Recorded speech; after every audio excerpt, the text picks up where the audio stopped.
चचा चमन मोहल्ले के सबसे कंजूस आदमी थे। उनके घर कोई मेहमान चला जाए तो रस्मी गुफ्तगू के बाद पूछते हैं कि चाय तो नहीं पियेंगे ना, क्योंकि चाय बहुत नुकसानदेह है। हाँ, शरबत थोड़ा गर्म है, चलेगा क्या? केक बिस्किट वाली दुकान अभी बंद पड़ी है। क्या करूं, समोसे वाला तो अभी तेल गर्म कर रहा है, अभी काफी वक्त लगेगा। आप कहाँ इतनी देर बैठे रहेंगे? बेचारा मेहमान ये सुनकर शर्मिंदा हो जाता। एक दिन दोपहर को किसी फकीर ने उनके घर का दरवाजा खटखटाया। चचा चमन ने दरवाजा खोले बगैर पूछा, कौन है? फकीर बोला, बेटा मेहरबानी करो, मुझे कुछ पैसे दे दो, मेरे पास सब्जी है, रोटी खरीद कर खा लूंगा चाचा।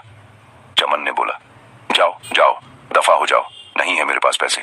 पता नहीं कहां कहां से ऐसे भिखारी आ जाते हैं, मांगने के लिए खाने से दिल नहीं भरता चाचा। चमन ने बेचारे फकीर को खूब बातें सुनाई। फकीर मायूस हो गया। आखिर उसकी जुबान से बद्दुआ निकली, अल्लाह तुझे हमेशा खाने से दूर रखे, तू भी कुछ ना खा सके। इतना कहकर वो फकीर वहां से चला गया। कुछ दिन बाद चचा चमन के पेट में शदीद दर्द उठा। दर्द इतना शदीद था कि वो तड़प उठा। घर वाले उनको हॉस्पिटल ले गए। हॉस्पिटल में चचा चमन के मुख्तलिफ टेस्ट हुए। आखिर पेट के दर्द का पता चल गया। डॉक्टरों ने हिदायत की कि 15-20 दिन तक हॉस्पिटल में ही रहना होगा ताकि मुकम्मल इलाज किया जा सके। हॉस्पिटल से जब घर वापस आए तो कमजोरी से निढाल थे। बहुत बुरा हाल था, कोई चीज हजम नहीं होती, दही भी कहते तो उलटी हो जाती। डॉक्टर के पास जाते तो वो कहता कि शायद आपने बद परहेजी की है। टेस्ट करवाते तो सब ठीक आता। दवा बाकायदगी से इस्तेमाल करने के बावजूद तबीयत संभालने में नहीं आ रही थी।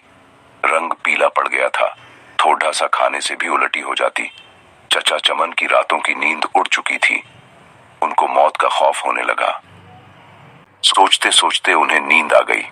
ख्वाब में देखा कि पुलाव की देग के पास बैठे हैं, वो सबको चावल बांट रहे हैं। सुबह उठकर चचा चमन ने घर वालों को अपना ख्वाब सुनाया तो उन्होंने मशवरा दिया कि गरीबों को खाना खिलाओ।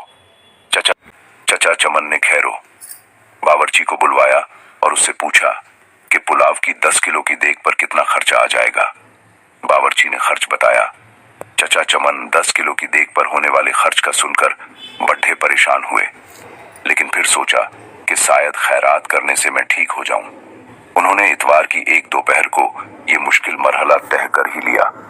मोहल्ले के नौजवानों की मदद से मोहल्लेदारों और गरीब लोगों को खाना खिलाया। चचा चमन अब काफी पुरसुकून रहने लगे, लेकिन जब उस फकीर का ख्याल आता तो फिर वही मनहूस दर्द शुरू हो जाता। कई दिन ऐसे ही बीत गए। एक शाम को किसी फकीर की आवाज आई, अल्लाह के नाम पे दे दो बाबा। चचा चमन भाग कर गए तो देखा कि वही फकीर खड़ा था जिसने उन्हें बद्दुआ दी थी। चचा चमन उस फकीर का हाथ पकड़कर अपने घर के अंदर ले आए। फौरन ही उन्होंने अपने बड्ढे लड़के को होटल से कई किस्म के खाने लाने के लिए भेजा। कुछ ही देर में लड़का होटल से बहुत से खाने ले आया। चचा चमन और फकीर ने पेट भरकर साथ में खाया। जाते वक्त फकीर बहुत खुश था। एक हफ्ता इलाज के बाद चचा चमन मुकम्मल तौर पर सेहतयाब हो चुके थे।